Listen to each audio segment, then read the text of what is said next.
সাদা বরফে ঢাকা আন্টার্কটিকার মাঝে হঠাৎ দেখা যায় এক রক্ত ঝর্ণা। হ্যাঁ, এটা সত্যি। একে বলা হয় ব্লাড ফলস। আর এর লালচে জল দেখে মনে হয় যেন বরফের বুক চিরে রক্ত বইছে, কিন্তু আসলে এটি রক্ত নয়, বরং এটি হলো লোহার গাঢ় সমৃদ্ধ জল, যা অক্সিজেনের সংস্পর্শে এসে মরিচা ধরে, আর সেই কারণে জল হয় গাঢ় লাল।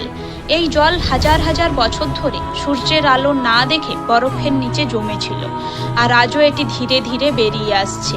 কিন্তু শুধু আন্টার্কটিকাই নয়, আমাদের ভারতেও এমন এক নদী আছে যার জল রক্তের মতো লাল। এটি হলো বিহারের খুনি নদী। এই নদীর জল পাহাড়ের নিচ থেকে আসে, যেখানে প্রচুর লোহা ও খনিজ পদার্থ মিশে থাকে, আর এটি বাতাসের সংস্পর্শে এসে লাল হয়। তাই আন্টার্কটিকার ব্লাড ফলস হোক বা বিহারের খুনি নদী, দুটিই আমাদের শেখায় প্রকৃতির প্রতিটি রহস্যের পিছনে আছে বিজ্ঞানের এক অসাধারণ গল্প।